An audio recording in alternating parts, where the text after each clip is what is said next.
महाशिवरात्रि का पावन पर्व से पहले 24 न्यूज अपडेट की टीम आ पहुंची है उदयपुर से तकरीबन 4-5 किलोमीटर दूर सिसारमा गांव के बैद्यनाथ महादेव मंदिर। काफी पुराना और ऐतिहासिक मंदिर है। यहाँ पे कैमरा सहयोगी को कहूंगा किस तरह के बाद मंदिर की जो शैली है वो आपको बताएंगे। एक खूबसूरत सा और बहुत पावन पवित्र जो स्थान है भगवान भोलेनाथ का, पिछोला के तट पर यह स्थित यह काफी प्राचीन और प्रमुख मंदिर है। राजा महाराजा के टाइम से बना हुआ यह मंदिर है। इसकी क्या जानकारी है, क्या इतिहास है, इसकी जानकारी लिए हमारे साथ है पंडित जी।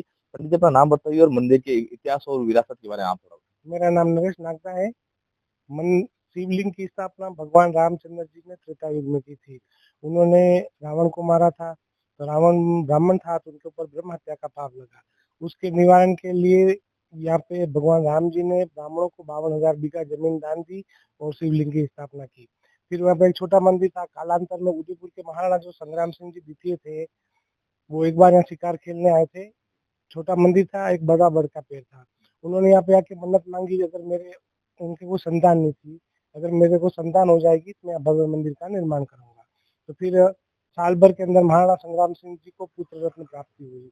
तो फिर उन्होंने मंदिर बनाने के लिए यहाँ पे संकल्प किया कि मैं मंदिर बनाऊंगा। फिर उनकी माता जो देव कुमारी भाई थी, वो बेदला राव साहब की लड़की थी। उन्होंने महाराणा संग्राम सिंह जी को बोला आप तो और मंदिर बनाओगे। संग्राम सिंह जी ने क्या जगदीश मंदिर का जीर्णोद्धार कराया था वापस दोबारा। तो उनकी माँ देव कुमारी बाई थी, उन्होंने इस मंदिर का निर्माण कराया। उस समय इस मंदिर की लागत 3 लाख रुपए आई थी। ये मंदिर डबल स्टोरी में बना हुआ है। मंदिर के जस्ट सामने सिटी पैलेस है। तो महाराणा ने सोचा कि मैं शिवलिंग को उठा के ऊपर बिठा दूं सेकंड मंजिल में, तो फिर मैं क्या कहूँ पहले से दूरबीन से आने की दर्शन कर लूंगा, आने की जरूरत। तो उन्होंने क्या शिव मंदिर शिवलिंग की खुदाई करवाई। लगभग लगभग अपने 30-32 फीट तक खुदाई की। तो ऐसा कैसा शिवलिंग नीचे तक ऐसा कैसा निकला और खूब पानी निकला अंदर। फिर उन्होंने क्या क्या कर रस्सी से बांध के, हाथियों से बांध के हिलाने की कोशिश की, तो भी वो शिवलिंग जहाँ हिला, फिर उसको यहीं छोड़ दिया। तो जब अपने अंग्रेज गवर्नर आए थे भारत में, तो वो बोलने लगे कि सब जने तो जमीन का लगान देते हैं, ये सिसारमा गांव वाले जमीन का लगान क्यों नहीं देते। इनको पूछो, तो गांव वालों को पूछा भाई आप जमीन का लगान क्यों नहीं देते हो। तो उन्होंने बोला कि हमें क्या जमीन माफी में मिली हुई है, भगवान राम जी ने दी है, इसलिए हम लगान नहीं देते। तो फिर उन्होंने अंग्रेजों ने बोला आपके पास कोई सबूत हो तो लाओ। तो उन्होंने कहा सबूत तो नहीं है, या तो सबूत लाओ 3 दिन में, या गांव खाली करो, या लगान दो ये। तो फिर उन्होंने क्या जोर जबरदस्ती की। तो गांव वाले 3 दिन तक बच्चे बूढ़े सब भूखे प्यासे इस मंदिर में बैठे रहे।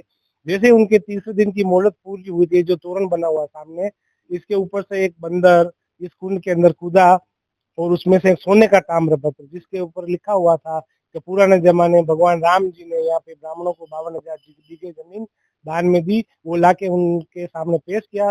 उस समय उदयपुर के महाराणा भी साथ में थे, सामने पेश किया। फिर उन्होंने बोला तो ये भगवान राम जी ने दान दिए। फिर उसकी नकल उतारी उन्होंने। फिर बंदर ने ले जाके वापस उस सोने को पत्र को कुंड के अंदर डाल दिया। फिर उनका पूरा पानी खाली करवाया, ढूंढा, नहीं तो बंदर का पता चला और उस ताम्रपत्र का पता चला। बहुत ऐतिहासिक आप चीज आपने बताई कि जब अंग्रेजों ने 3 दिन की जो मोहलत दी थी, जब मोहलत पूरी हुई तो 3 दिन के बाद जब एक बंदर यहाँ पर आता है और ताम्रपत्र लेके आता है, वो सारी जानकारी जो पंडित जी कुंड के अंदर से एक ताम्रपत्र, सोने का पत्र, जिसके ऊपर लिखा हुआ था कि पुराना जमाने में भगवान रामचंद्र जी ने यहाँ ब्राह्मणों को 52,000 बीघा जमीन दान दी, वो निकाल के लाके उनके सामने पेश किया। इसका उल्लेख जो अपने कल्याण पुस्तक आती है उसमें भी आया हुआ है, और हमारे बुजुर्ग लोग बताते हैं। बुजुर्ग लोग भी बताते हैं, यहाँ के जो बुजुर्ग लोग हैं वो भी बताते हैं, साथ ही साथ जो कल्याण पुस्तक है उसमें भी इन्होंने जो जिक्र है उसका आता है। त्रेता युग का मंदिर है। उन पंडित जी से जानेंगे थोड़ा। पंडित जी एक शिलालेख भी यहाँ पर 2 लगाए गए हैं। तो इस शिलालेख में वही जो ताम्रपत्र में जो लिखा हुआ था, कौन कौन से गोत्र, हमारे यहाँ पे ब्राह्मणों की 4 गोत्र है, गौतम गोत्र, वशिष्ठ गोत्र, कोष गोत्र और कपिल गोत्र। उन चारों गोत्र के ब्राह्मणों को यहाँ पे जमीन दान दी। जो 4 ऋषि है ना, उनकी जो संतान थी उनको यहाँ पे वो जमीन दान दी, और उसके निमित्त वो जो स्वर्ण वो ताम्रपत्र निकला, उसकी नकल और फिर दरबार ने लिख के ये लगाया। हाँ, बताएंगे किस तरह से जो राजा महाराजों का जो समय था, उस टाइम की जो ताम्रपत्र है, वो जो बंदर तो अंदर चला गया, लेकिन जो ताम्रपत्र की जो खुदाई थी वो यहाँ पर एक पत्थर पर अंकित करा के यहाँ पर लगाई गई, जिससे आने वाली जो पीढ़ी है वो देख पाए। पंडित जी थोड़ा हम मंदिर की थोड़ी शैली के बारे में जानेंगे, कौन सी शैली से ये मंदिर बना हुआ है। शैली का शायद इनको आइडिया नहीं, लगभग कितने वर्ष पुराना ये मंदिर है। 309 साल पुराना। सन 1617 में इसका बन के पूरा हुआ था। कैमरा सही एक बार दर्शन भी करा दे, एक बार पंडित जी के साथ चलेंगे। पंडित जी कितने पहर आरती होती है और कल शिवरात्रि पर क्या विशेष रहने वाला है उसके बारे में कल शिवरात्रि पे सुबह 5 बजे तो भगवान का विशेष श्रृंगार हो जाएगा। श्रृंगार होने के बाद पूरे दिन खुला रहेगा मंदिर, पूजा होगी। तो 4 पेर अभिषेक होगा। पहला अभिषेक 9 से 10 के बीच में होगा, दूसरा लगभग 11 से 12 के बीच में, तीसरा 2 से 3 के बीच में और चौथा लास्ट में 4 बजे बाद होगा। 5-6 बजे तक आरती वारती हो जाएगी। एक बहुत भव्य शिवलिंग है। आप इसको किस तरह का शिवलिंग कहा जाता है? ये बोलते हैं कि जैसे भगवान राम जी ने इसको जो बालू का रेत का जो पत्थर होता है, बेज बोलते हैं रेत को, तो रेत के पत्थर से इसकी स्थापना की, बालू रेत के पत्थर से इसकी स्थापना की है। इसीलिए इस महादेव मंदिर का नाम बेदनाथ महादेव बेज ना था। बेज का संस्कृत में रेत को बेज कहते हैं। बेज यानी कि उसकी इसलिए वो बालू पत्थर से इसकी स्थापना की है। मैं एक बार क्षमा करूंगा, वो कहेंगे कि एक बार थोड़ा भगवान भोलेनाथ के हैं जो है सभी को पावन दर्शन सभी को करवाएं, क्योंकि कल महाशिवरात्रि का एक पावन पर्व है।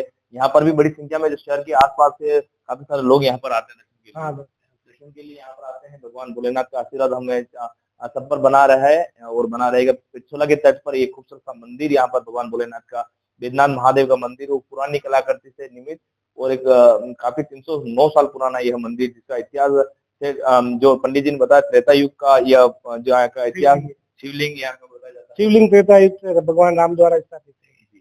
और इसका प्रमाण बाद जो इस तरह का जो पंडित जी ने बताया ताम्र पत्र जो मिला था, उसमें भी उसका जिक्र यहाँ पर किया जाता है। 24 न्यूज अपडेट के लिए मैं कैमरा सहयोगी मनीष प्रजापत के साथ पूरन प्रजापत, 24 न्यूज अपडेट।